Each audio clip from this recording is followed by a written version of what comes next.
Good evening, everyone, and thank you for joining us. Of course, we're now into a few weeks into the Pilgrims Sky Bet League One season, and Ryan Lowe's side making a very positive start to life back in the third tier. What perhaps is less positive, though, the situation that the lower leagues are, of course, grappling with at the moment. Coronavirus cases on the rise again, and supporters' return to stadia further delayed, so it remains a challenging time off the pitch. And I'm delighted to be joined by two of the key decision makers at Home Park this evening. CEO Andrew Parkinson is here. Good evening to you, Andrew. Hi, Sparksy. Okay. It seems an age since I've seen you. In reality, you're still as good looking as ever. Of course, yes. We have the club captain, Gary Sawyer, with us. Lovely to see you, Gary. Hi, Sparksy. All right. I'm very well, thanks. Hope you're keeping well, and all the fans aching to see you back on the pitch again. Yeah, fingers crossed. Obviously, as soon as possible. But obviously, this one's going to take a little bit of time, unfortunately. But yeah, well, hopefully you can give us a few insights into life amongst the playing staff as it stands at the moment. And Simon Hallett, the chairman, owner of Plymouth Argyle, is with us as well. Good afternoon to you in the USA, Simon. Good afternoon, Sparksy. I noticed that you don't say I'm the good-looking one. That's just reserved for Andrew. But an interesting time, and I think this is going to be a very valuable fans forum, and thank you for giving up part of your busy work day today. It's a pleasure. And also this evening, we are aware, of course, that the first round draw for the FA Cup, the Emirates FA Cup, is to be made. The draw getting underway at around about 8:10. We'll bring you the draw as soon as it's made, and we'll get some reaction from you as well. Now, we've had a lot of questions that have been sent in from the request on the Plymouth Argyle website, but do feel free to add comments on the YouTube stream. We are going out on the Plymouth Argyle website as well as the YouTube channel, and we'll try and answer a few of the questions that come in through the evening if we have time at the end of our hour together. The first question, this comes from Graham Andrew and also Matthew Pinney asking a similar question. After watching all the games so far, and without being blinkered with green glasses on, no side has outplayed us so far this season. And with that in mind, if we were in the playoff positions in January, Simon, is there a scope to strengthen the squad? And Graham adds that after 55 years of following Argyle, he says, I think the club has never been run so professionally on and off the pitch, irrespective of what league we're playing in, and credit to everyone at this present time. Well, thank you. Thank you for the praise, most of which, of course, goes to the gentleman on your screen, Mr. Parkinson, who's done a terrific job for us in the short time he's been with us. But specifically about whether we could strengthen in the playoff, if we were in the playoff positions, yes, of course we could. What we're not going to do, though, is spend a lot more money on the squad. We've already had a reasonable budget. It's been executed extremely well. I think it's fair to say we had a very good transfer window, very good recruitment. Lots of praise for our football people who were patient. I think that patience paid off with some good signings late on in the summer window. So it's not going to be about putting more money in, but it'll be maybe about, I don't know, seeing what's available free and so on. But no, we will not be looking to spend more money in January.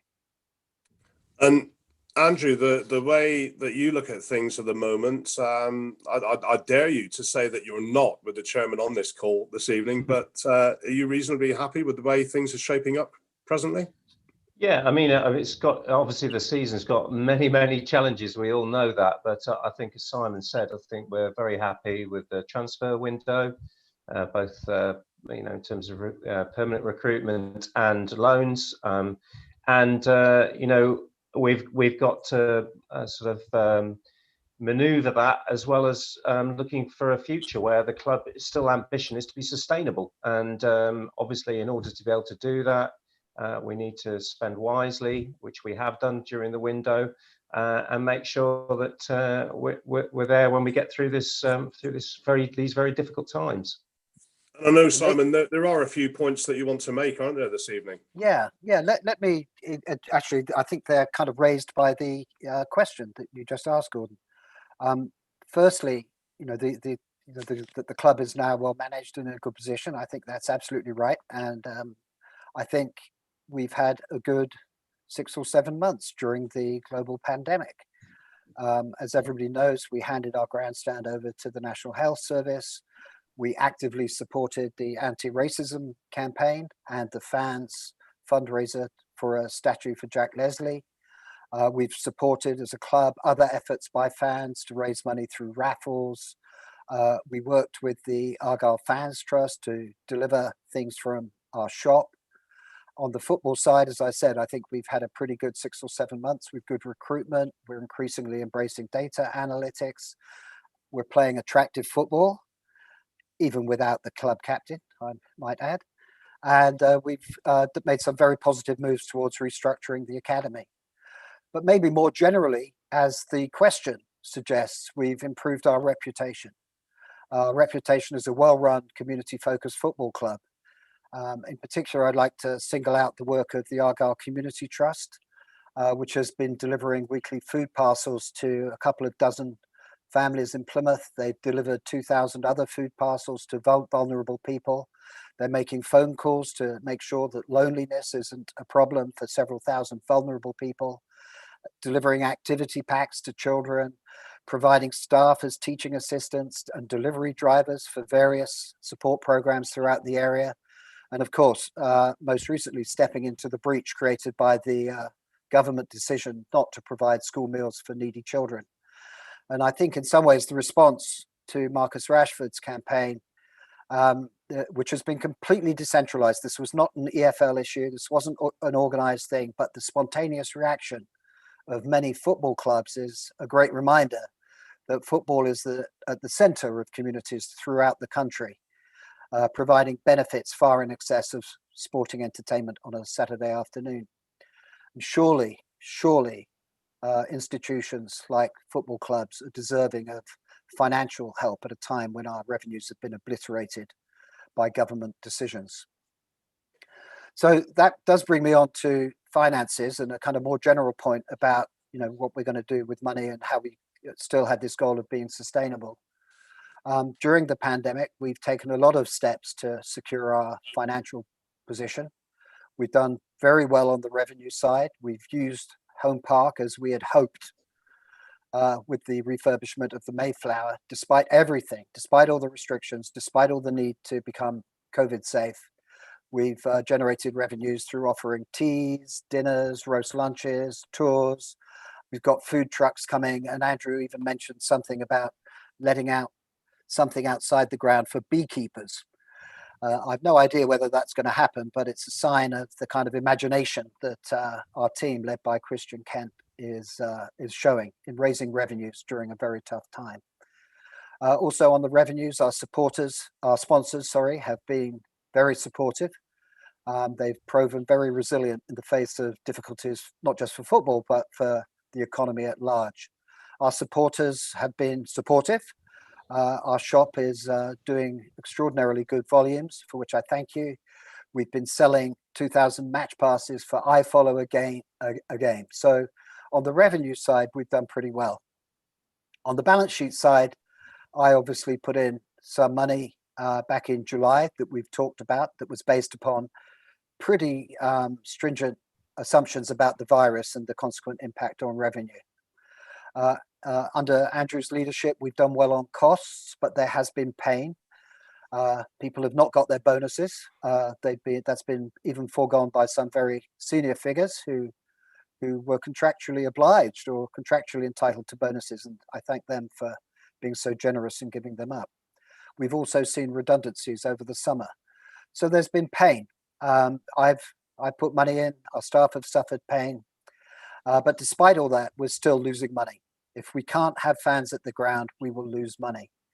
We don't know exactly how much money we're going to lose this season, but it's probably going to be plus or minus about £2 million, despite the efforts on both costs and revenues. But we will survive, but it's not just about survival. We want to make sure that we're in decent shape when we get back to normal. By decent shape, I mean financially sustainable and able to compete in this division. So we need help. We've had help from shareholders, we've had help from the staff, we've had help from the sponsors, and we need even more help from our supporters. We thank you and ask you to continue supporting our revenue raising efforts. That means buying things in the shop. It means taking part in the activities at home park, and it means using the iFollow service. And I realize there have been problems with the iFollow service. It hasn't been as bad as you'd think if you only knew about it from social media, but there have been problems. They've mostly been overcome. Customer service now is much better, and Argyle will be introducing our 4-camera service, I hope, tomorrow, if not tomorrow, very soon. So please continue to support our revenue raising efforts, and please do what you can about your season tickets. We said when we sold season tickets this year that there would be no refunds. That's not quite going to be the policy that we will introduce to you later this week. We recognize that it's tough out there, and that in extraordinary circumstances, we will make accommodations to fans. But please help us, help the sponsors, help the shareholders, and help the staff do our bit for Argyle. I think, as I began by saying, and as this questioner stated, I think we've been building a club you can be proud of.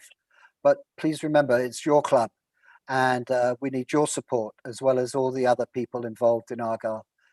So please support us in any way you can, and particularly financially. That's the biggest problem we face at the moment. Sorry, Gordon, rather too long. Oh, thank you. It's there's a lot of information there. The figures are quite staggering, aren't they?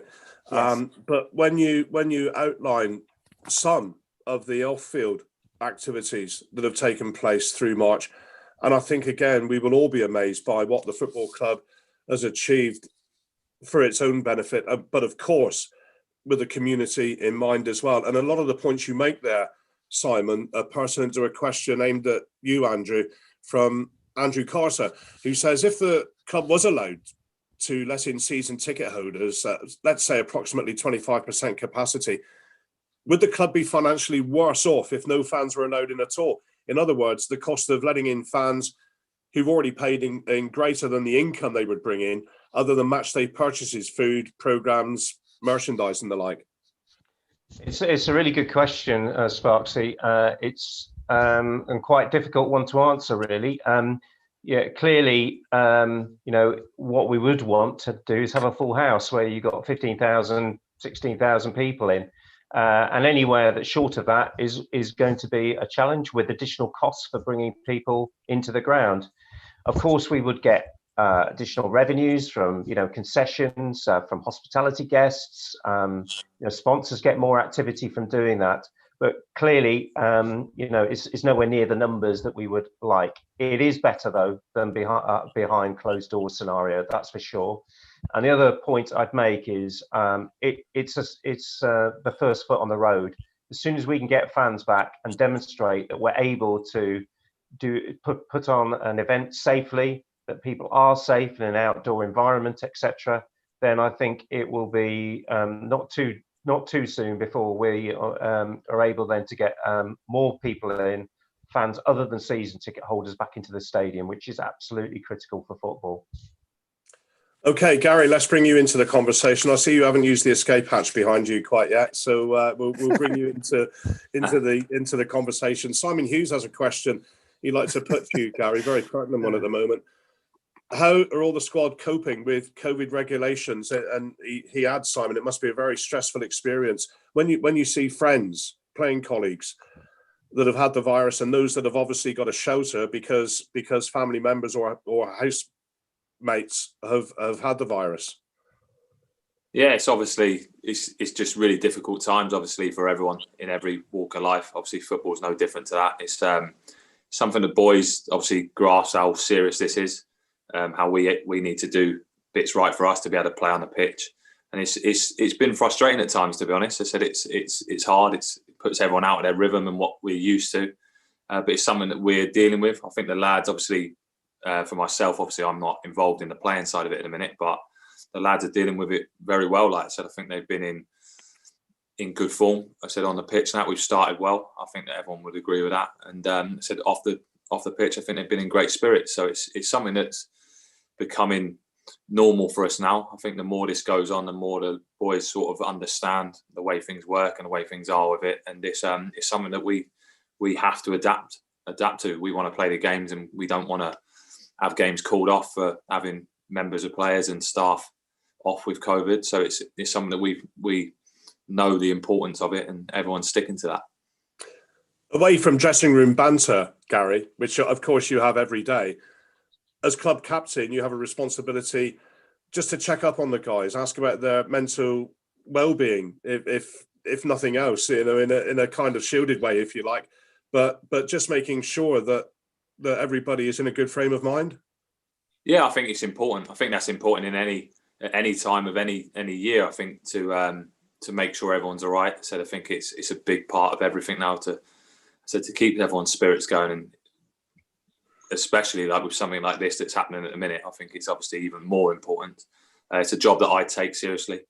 I take that role on, and I enjoy that. I said I want to speak to the lads. I like to be bubbly around the place, and I want the lads to know they can come and speak to me if there's any problems or any worries. And having been in football for as long as I have, I feel that I can help them, especially the younger lads. And I said I want to be an approachable person, approachable captain that people can come and talk to me, all the young lads. And I always certainly had that when I was growing up. The game's obviously changed quite a lot now. I said the banter in the change rooms, obviously everything changes and evolves, but no, it's a good role for me to have. I enjoy doing it, and it's something that I'm proud to do. I said it's something I always wanted to do, to be a captain of a football club, especially Plymouth Argyle. So it's great for me, but it is a big thing. It's a big job to keep everyone on side, and I think I've probably noticed the importance of it more now than ever. More to being club captain than meets the eye. We'll mention Accrington Stanley later on. I see their game at Swindon tomorrow has been called off. Of course, Argyle due to play at Accrington on Saturday. Next question, Andrew, is for you. And straight to the point from Gary Palmer, how much will the club receive for the Portsmouth game being live on Sky?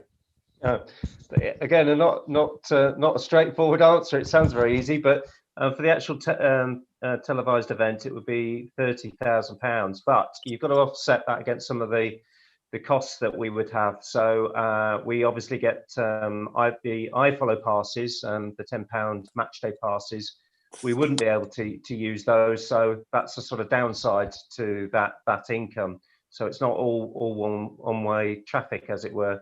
That being said, of course, it is still a financial boost, small financial boost, and it's a fantastic opportunity to showcase the club and, I think, and the stadium as well. So, it's something that we would certainly welcome. Of course, we'd like one of those for the FA Cup too. I'd guess, Andrew, you could bring Accrington into this answer from a question sent by Roger Wakeham, if you wish, because he firstly refers to Lincoln City events off the field, he says, before the match and during the match, with the penalty left us all with a sour taste, he says, and it was always going to be a challenging game. But the penalty award left much to be questioned at this level of professional football, and even more the chaos regarding COVID-19 protocols, their interpretation and their implementation as well.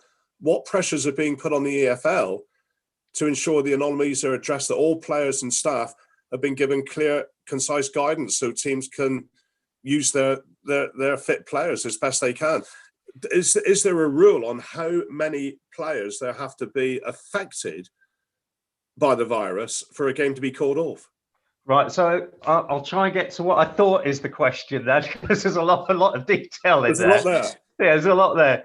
But there are some clear guidelines, obviously, in terms of COVID protocols that we have to follow, that all teams need to follow. But it's still challenging because, unlike the Premier League, testing cannot be, at this stage, isn't mandatory. We'd like it to be, but there's a cost implication to that. And I think that would certainly make life a lot easier. I think it's probably worth also highlighting the fact that even when we abide by all those protocols, and we do, the players have been fantastic in doing that, and staff, there's so many different touch points. So, travels becomes more difficult. You go into different areas in different tiers and so on. What is clear, though, is that as best we can, the EFL has to really try and get through the season and try and play these games. And as much as that is difficult, the season was already 6-7 weeks behind. The season finishes in April. And with the more delays in games, it can soon, we know we're playing Tuesday, Saturday. That could quickly become Tuesday, Thursday, Saturday if it becomes too much of a backlog. there aren't any hard and fast rules, except that the EFL expects clubs to be able to fulfil those fixtures, and that's why squads are in place. But if necessary, we will have to go to the sort of the academy as well in order to be able to fill those. The games that have been called off because the club itself said we're not going to, we're unable to play, but it's still part of an EFL investigation after that. So, and there could be sanctions placed on clubs if they don't fulfil those fixtures. So, as much as possible, we will endeavour to fulfil our fixtures. Okay, Gary, cup draw, Charlton Athletic away. Is that what it's come out? Yeah. Yeah. I knew it was. See why we was on this, and now it's just waiting for it to come through. Charlton away, that's a good draw for us. That good draw for us. Shame it's away from home though, isn't it? Yeah, well, obviously at the minute it said like where we're talking with like obviously the fans not being in the ground and that it's not too much of an advantage or a disadvantage. Obviously, I know we travel more than most, and as luck would go, like obviously we'll be on the road again, unfortunately for the boys. But it's a winnable game. I said one we'll look forward to. It is winnable, Chairman, isn't it? Yeah, it's winnable, but single games. There's so much depends on luck. That bad referee's decision, one way or another. So much depends on luck. I either want games where we are very, very, very, very much the underdog, like the game against Liverpool, or a game where the other team is very, very, very, very much the underdog. So games with high probability of winning, or very low probability of winning, but lots of money. And Charlton's, I'm sure we'll beat them, but it's pretty much a coin toss, isn't it? Just for a single game. First job for you tomorrow morning, Andrew, will be contacting your other half at Charlton then. Well, my other half actually lives here. She doesn't live in Charlton. I know what you mean. Thank you. Are you here all week? Gary, just going back to the point of the previous question. So Charlton away, everybody, in the FA Cup. And don't forget, if you're watching on the YouTube channel, feel free to type some questions in and we'll try and get to as many as we can before 8 o'clock. Just going back to the question that we put to Andrew a moment ago, Gary, a lot of fans will be interested in your response to this, because talking about that penalty decision at Lincoln City, the league regulation is the club captain, the player with the armband on the field of play at that time, is the only one permitted to speak with the referee without overcrowding him. So what sort of things go on in those conversations? It can be a bit heated at times. Obviously, we want to win, and if we feel we've been done wrong effectively by a referee, it is hard to take, and obviously the passion of the game can spill over a little bit. But that's why they bring the rules in where sort of I can go and speak to the referee on my own. I've got the power to push my players away effectively to sort of save us getting in any hot water. At the end of the day, if a referee's made a decision, I've not seen one change it yet by me talking to him, unfortunately. So there's not a lot we can do. You just want a bit more of clearance of what they've done and why they've made the decision. We know that they're not going to change it. I said, but it saves our players obviously all crowding around and making a bit of a big thing about something that we know he's not going to change. Now, effectively, you don't want to put yourself in the bad books for a referee for other decisions to come after that. And you need the boys to sort of be professional about it and get a level head and get on with the game in hand. But it is frustrating, I think, like everyone, for all the fans and anyone playing a game anywhere. Like if it's a decision that you don't agree with or you think's wrong, then obviously you have the right to say about it and ask about it. But unfortunately, I haven't seen a ref change his mind yet. The Argyle Zoom call, which Simon and I get involved in, was very interesting. The point at Lincoln away, and if you want to find out more on how to join us, Simon, we welcome that, don't we?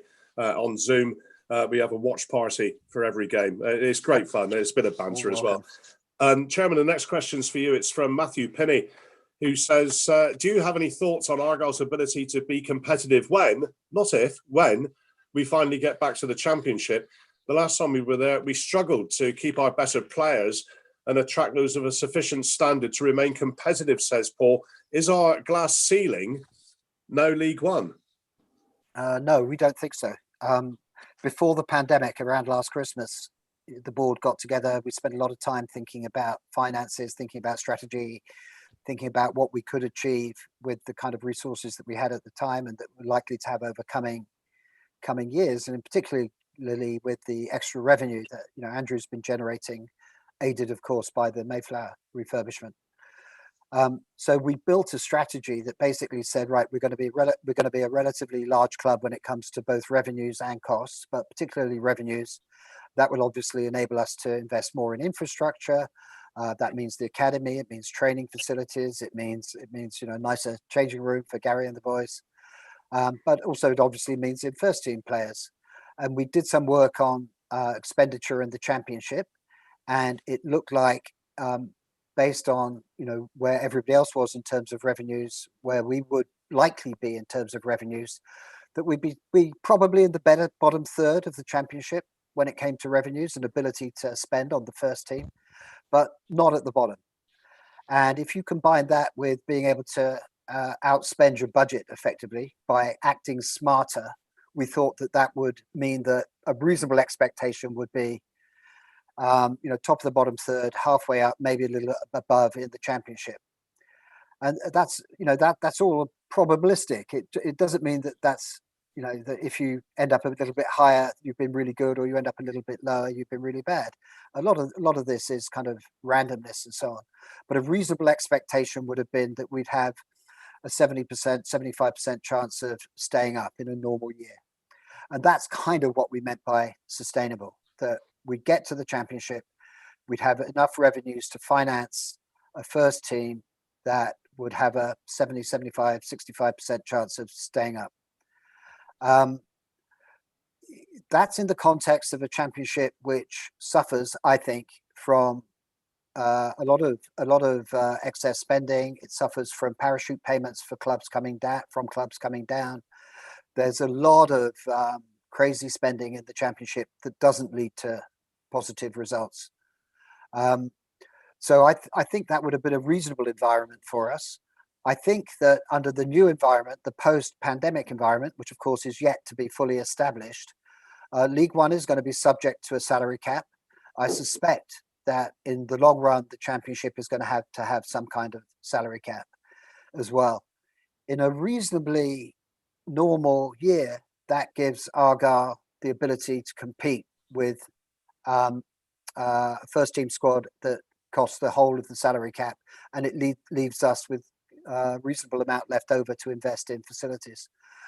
So we can certainly compete in League One with money. We can certainly compete in League One with being smart. In the championship, it's going to be less easy, but I think in an era of salary caps and an era where we can continue to generate more and more revenues from all these non-football activities, that we're going to be in a pretty good position. But of course, it's not going to be a layup. We're not going to be in a position where we're going to be immediately challenging for promotion from the championship. So sustainable means reasonable probability of staying there. And I think there's a lot that's unknown about the financial structure of football in coming few years.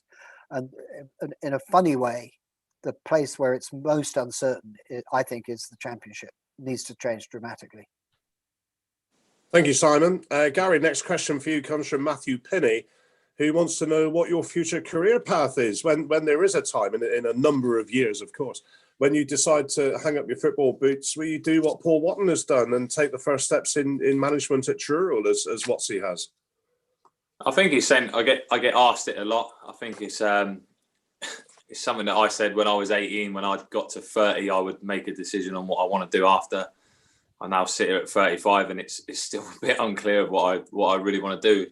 Football was the only thing I ever wanted to do, the only thing I've always wanted to do. So obviously I put all my eggs in that basket to do that. But it's something that I'm looking to now. I know I have to with my age. Unfortunately, I can't play forever as much as I'd like to. These young kids are getting a bit too quick for me now. So I've got, while I can still run with them, I can do it for now. But it's something that I'm starting to do my badges now. And obviously I'd like to stay within the club if that would be possible around that time. But it's definitely... You're dropping a hint there. Yeah, just putting that to Simon, but he didn't mention anything, so I'm not sure.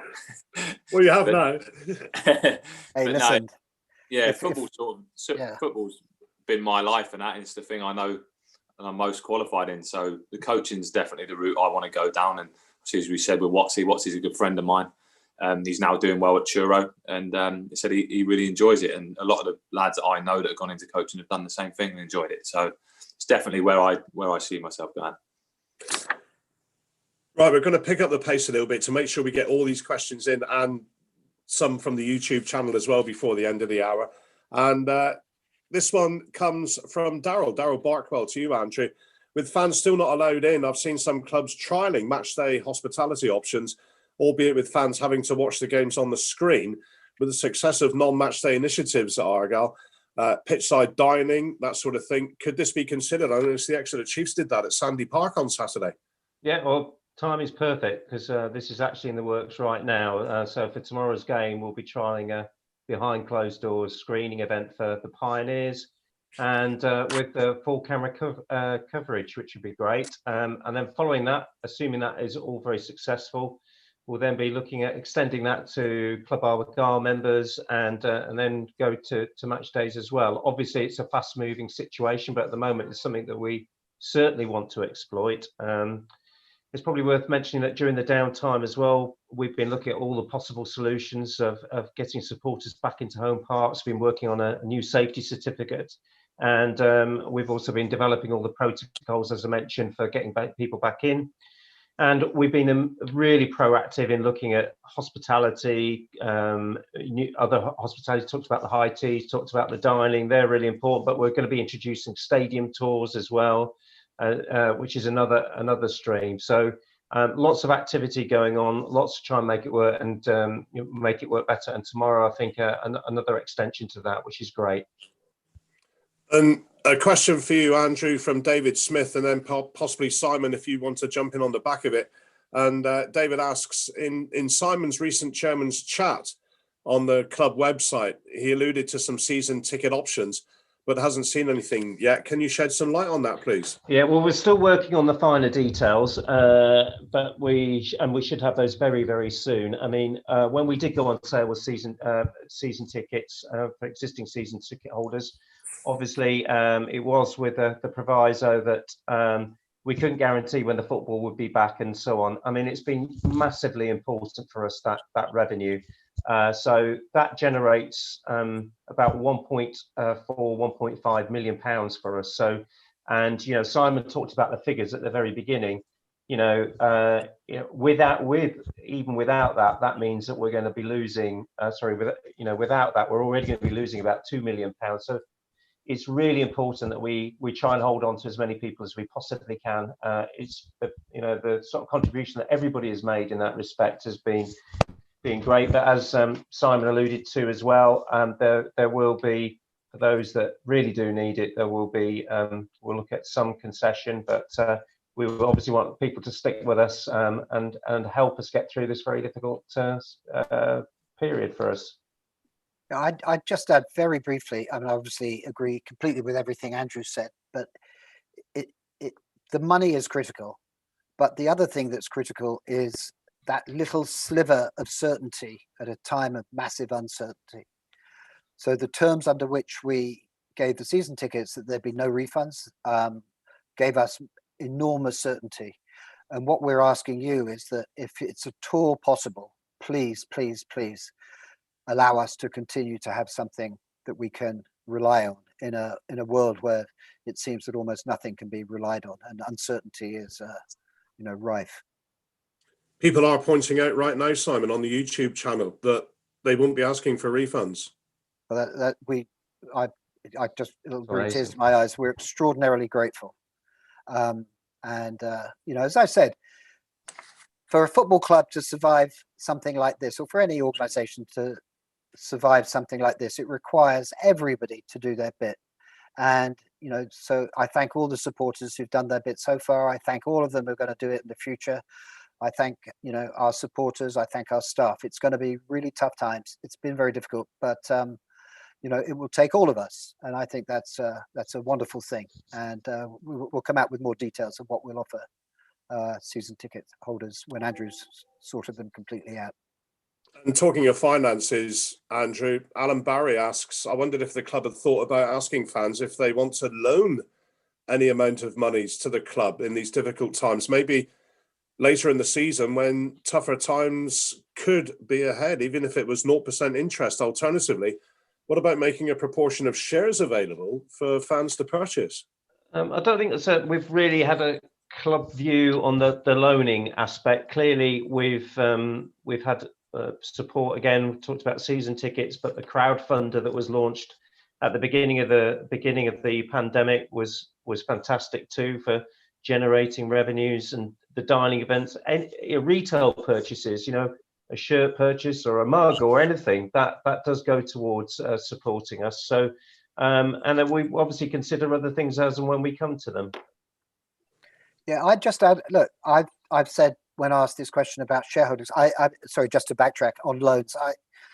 I converted all my loans at very low interest rates to shares. I just don't like seeing clubs with debt hanging around them. I'm sorry, that's me. There is a possibility of shares, and I've been asked this at Fans Forum before, and I've said, there are regulatory issues. There are. If you issue shares to people, you're all of a sudden subject to quite a lot of regulation to stop people selling, useless assets to the unsuspecting public. I have actually been working over the last few weeks with a couple of fans. We've got a couple of proposals. It's still a long shot, but personally, I would quite like to see fans have small amount of shares in the club on kind of restricted terms, so they wouldn't be the same as mine or other shareholders, or they may be the same but very limited in numbers. But I think it's something that over the next few years we'll try to work towards. But I just can't promise it. There are too many regulatory issues and too many costs involved. But I must admit to being biased in favour of it. Regarding season tickets, Andrew, John Cooper asks, he says, perhaps I'm missing something, but the club was very active in publishing how many season tickets were purchased in the opening day of sales. He says he purchased 3 season tickets on day one for his sons and himself. Why is it after 10 days after purchasing those, he received a postal drop from the club asking him to renew? He said, surely the club should be sending postal drops to those who haven't renewed. He was thinking the cost of sending out flyers to, say, 4,000 or 5,000 people who've already renewed membership must be quite a bit. Yeah, well, we wanted to ensure that all season ticket holders knew that their tickets were on sale, and the cost to do this was negligible. And perhaps in the past, we've been criticised for not communicating, say, with people who are not on the internet, etc. So it was, it was a relatively small cost for going out and being able to do this, and therefore we just wanted to make sure everybody was very clear about it. And just to point out the technical issue, that our ticketing people sent the mailers out on the day we announced the season ticket offer. But, the post office doesn't always get stuff out that afternoon like it used to do in Victorian times. I'll tell you what, Gary, during these times, I mean, it's a question all sports people are being asked at the moment about playing with no supporters and how you miss that backing and everything. Do you think the guys have sort of got used to it in a weird way now? I think it's something they've had to adapt to quickly. It's not something that we want to do, or I think football in general wants.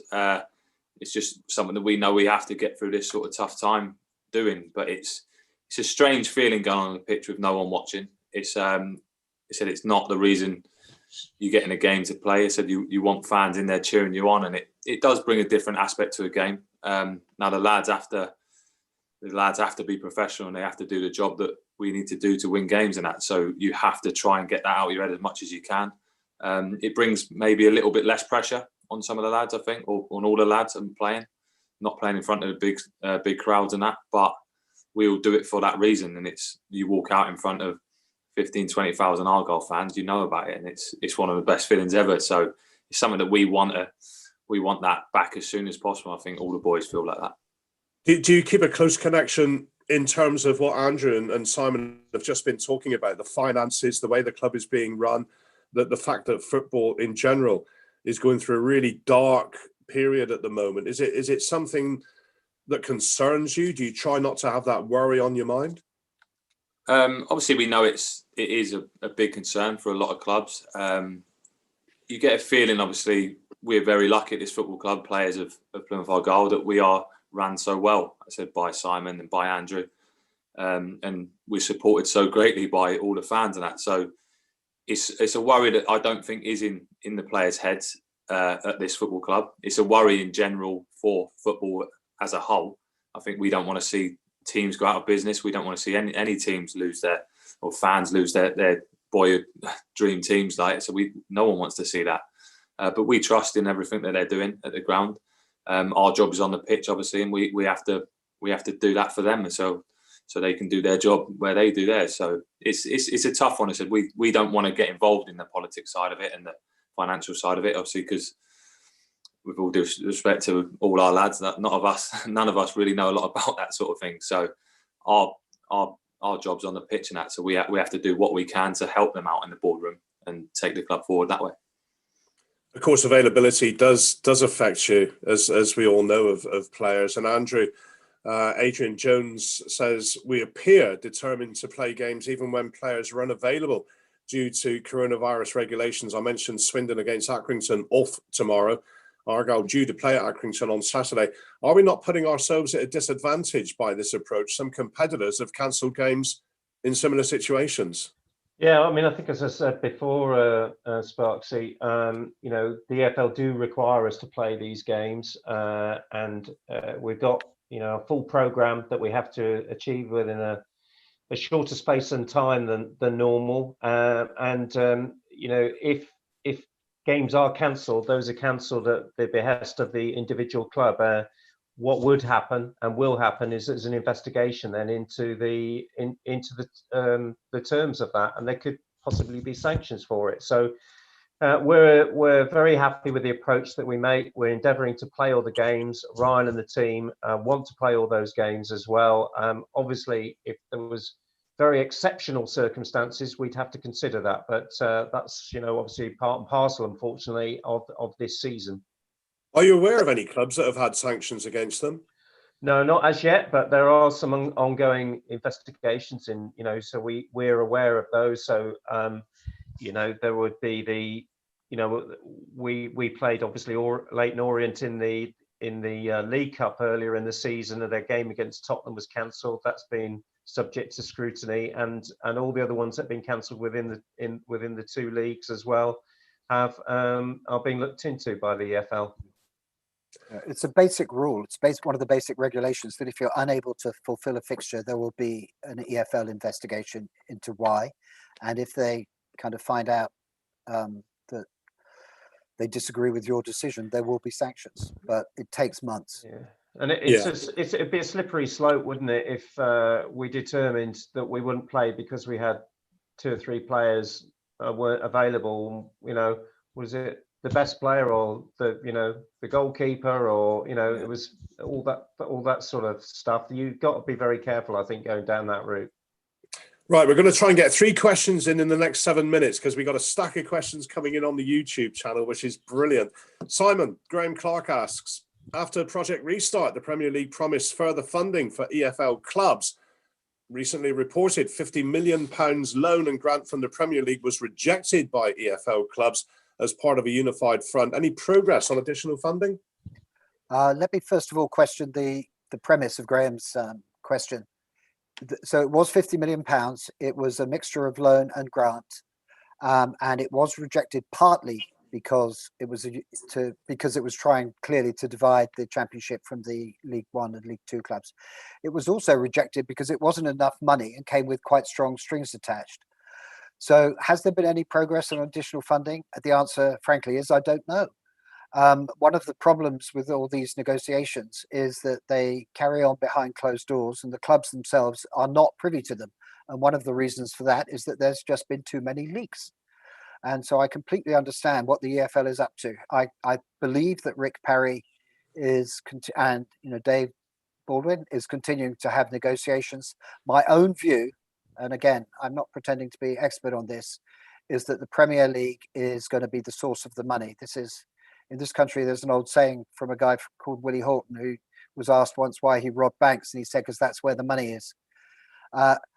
The money is in the Premier League, and that's where the money for League One, League Two is eventually going to have to come. And I think that they are under extreme pressure from the government, who allowed them to complete their season behind closed doors in order not to lose nearly £750 million of media money. So my suspicion is that there's negotiations going on between the government, the Premier League and the EFL, but we are just not privy to them.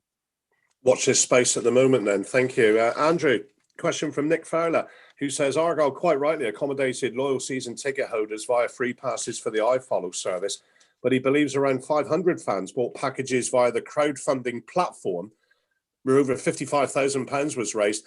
And he thought, hasn't he thought been given on how Argyle are going to accommodate those donations? Well, first of all, we're unbelievably grateful for those pledges. That at that time they were significant and really kick-started us in being able to raise monies, etc. We did write to all the crowdfunding pledges earlier in the year, explaining that once the restrictions were lifted, then we'd be able to action the rewards. Clearly, without being able to get people back into the stadium, it's difficult to be able to do that. So as soon as we are able to do that, then we'll honour those commitments. Simon touched on this earlier, Andrew, but this question, I'll try and praise it from John Simmons. John, you put a great deal of effort into this one. The iFollow service, and it's given fans obviously a chance to watch Argyle during the pandemic, but the experience for supporters, he says, has varied hugely. He's been fine. I was only able to watch, he says, one game away in full this season with no problems. In several away games, I've only been able to watch half the match or less. Many fans have reported problems, missing parts or whole games because they've been unable to view iFollow successfully. These problems cost Argyle lost revenue if supporters decide not to bother paying £10 because of previous viewing problems. Have the club contacted the EFL or iFollow? And if so, what was the response? It's weird this, because when I've been doing the USA chat forums, chat Zoom watches, nobody's had a problem there.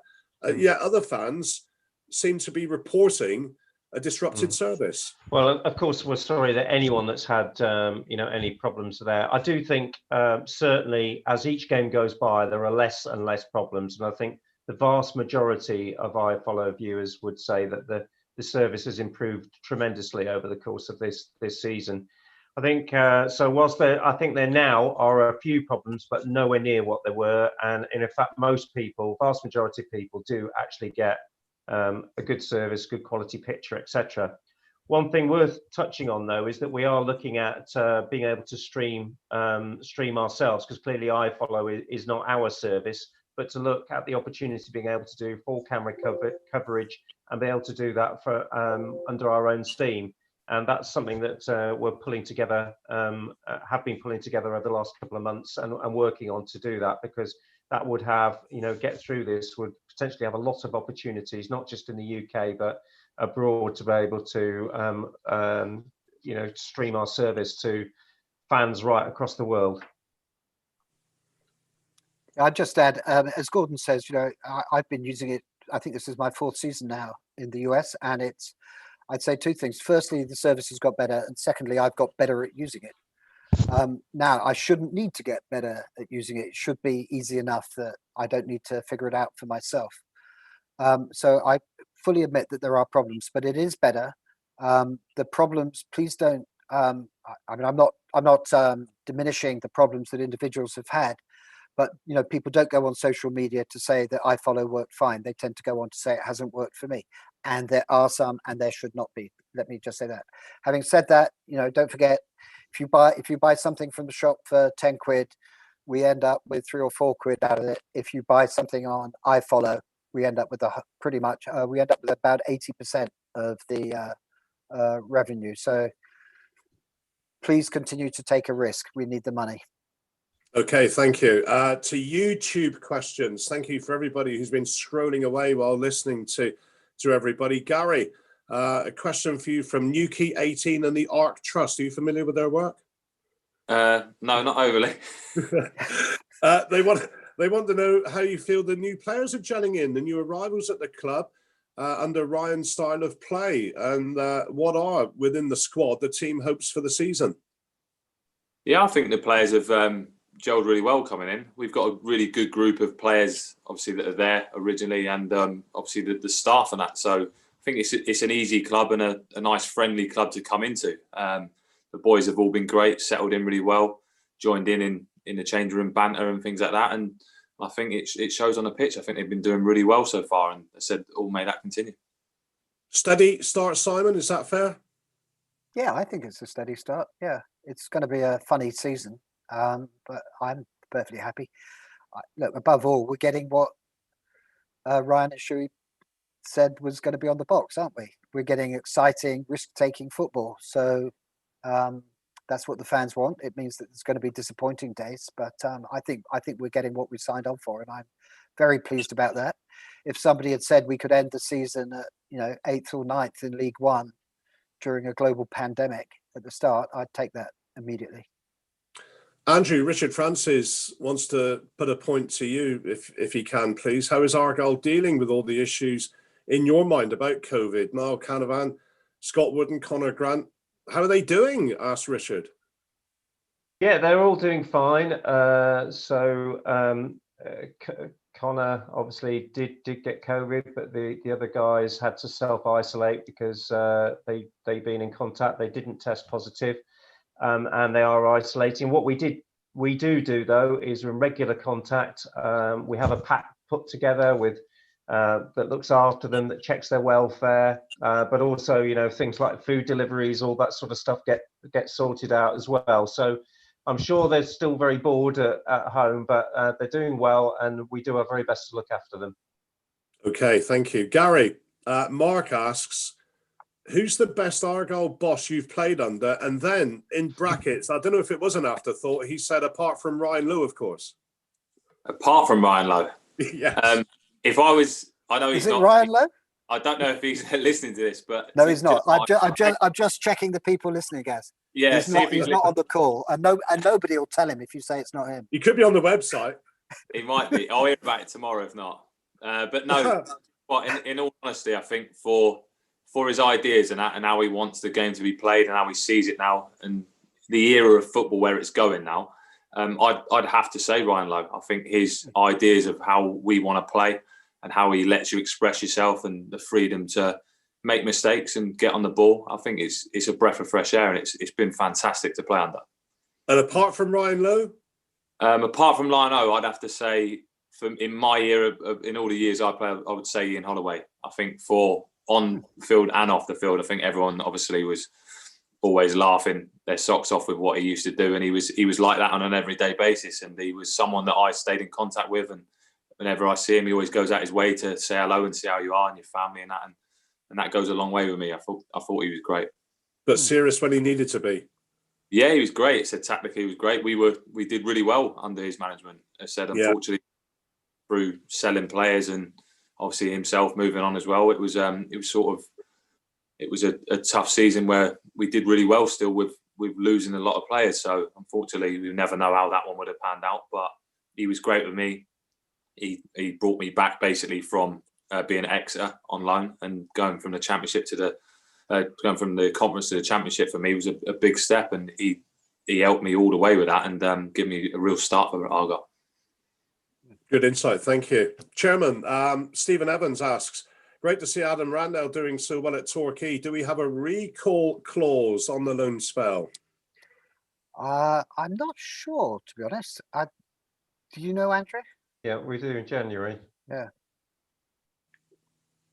Sorry, just just by way of, I tend not to get involved on the football side at all. I mean, my goal is to be a non-executive chairman. That's what Andrew does for us.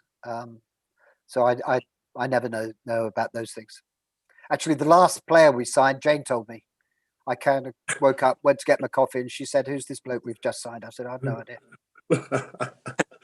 Well, I don't know anything about it. You're just the chairman. Andrew. Well, hang on. No, Gordon, I'm a chairman with really, really good people working for us. Yeah. So I trust them. There's absolutely nothing for me to add to it. Well added, by the way, that part. A question from Ian Bean, and I don't know if you want to be first on this one, Andrew. What pressure is being applied to the government to allow limited number of spectators to safely attend matches, which appears to be so critical for the survival of EFL clubs?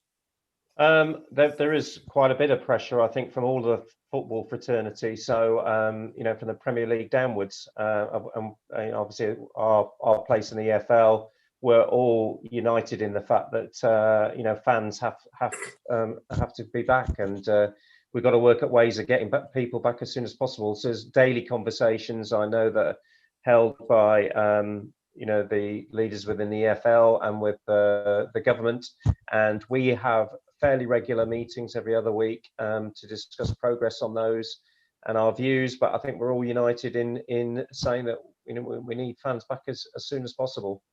It's frustrating, Simon. I know it's not EFL, but frustrating that West Ham supporters went to a cinema at the weekend about a few hundred yards away from the London stadium to watch West Ham.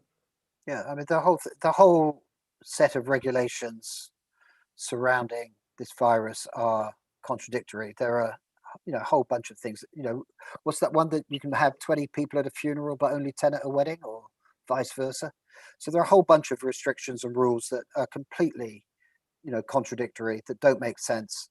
You can have a meal at home park watching the game on a TV, but while a game is going on the pitch, so long as the blinds are drawn and you can't watch it. I mean, I know where that rule comes from, but there's a lot of nonsense going on, and it would help if it was cleared up.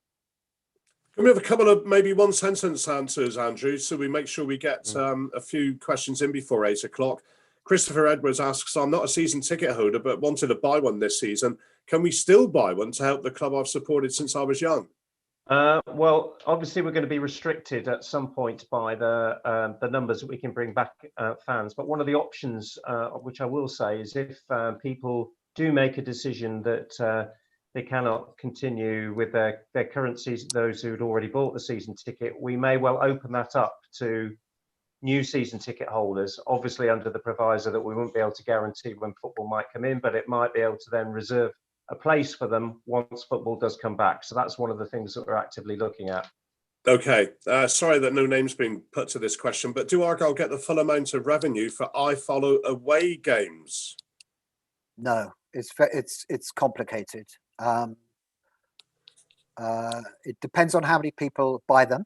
So we get the revenue above the number of passes sold that corresponds to the expected number of supporters who would actually travel if we were able to travel.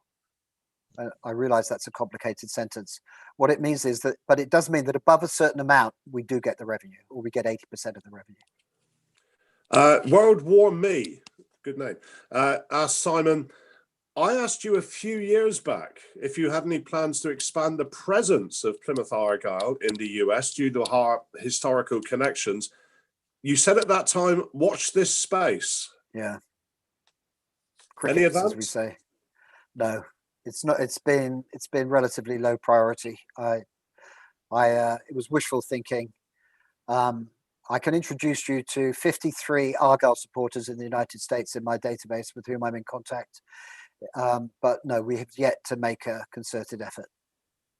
Maybe when everything calms down and the world gets back to some sort of normality, that could be. Well, we lost a bit of an opportunity with Mayflower, didn't we? So we did. That would at least have been given us a chance. Gary, before we close, for those that may not have heard your sort of initial answer at the start of this broadcast, please tell us where you are in regards of your fitness and how long you'll be before you're back training again. You're still wearing one of those medical boots, aren't you?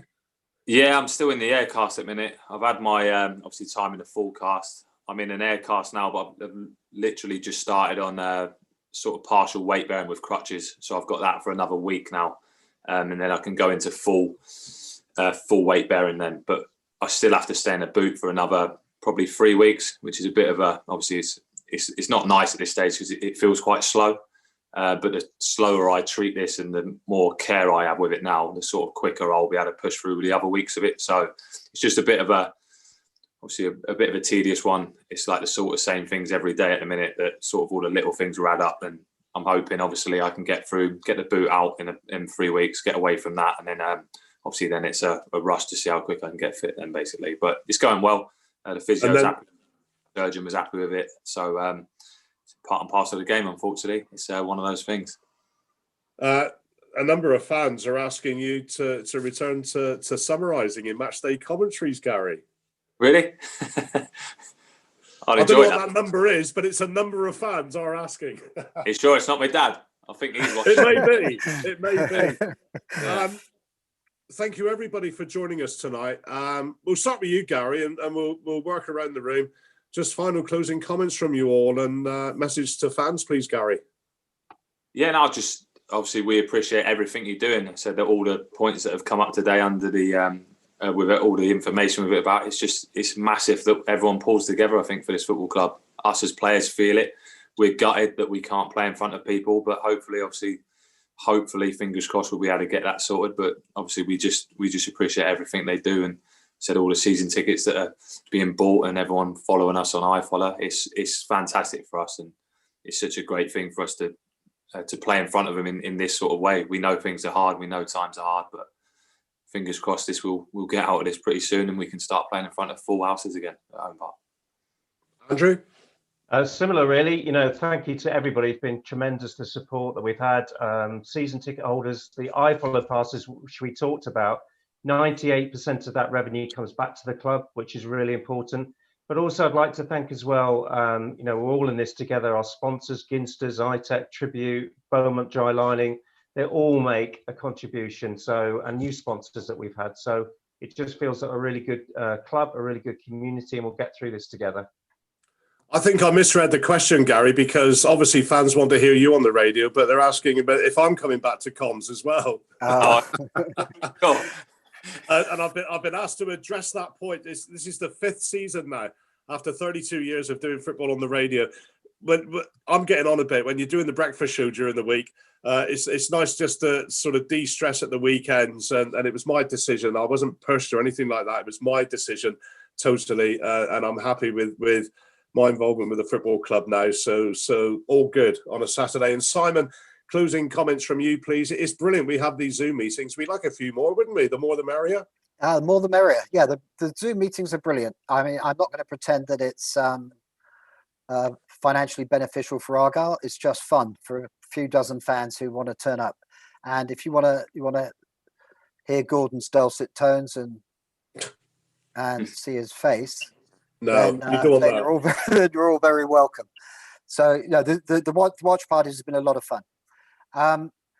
I'd just like to echo what Andrew and Gaz have said. We thank everybody who's been supporting the club. It's really been a united effort at a time, when the world seems to be falling apart, when division is rife amongst various segments of society. At least there's one thing that we can all unite around, and that's our football club. So I thank you for your support, whether you're a supporter, a sponsor, a member of staff, or a player. Everybody's been magnificent, but we're not through it yet, but we're going to get through it. So okay, thank you, Simon. Thank you, and to you, Andrew, and to you as well, Gary. Brilliant to give us some of your time for everybody watching this evening. Thank you very much indeed, and thanks for your company on the Argyle website and the Argyle YouTube channel. Keep an eye on the official club outlets. Hopefully we'll do this again if we can persuade these gentlemen to give up the time. But I think in conclusion that we are very lucky in that a lot of football fans and a lot of football clubs would just ache for having sessions like this where everybody is so open with the supporters and the communication remains a top priority at the football club. So thanks for your company again this evening, and hopefully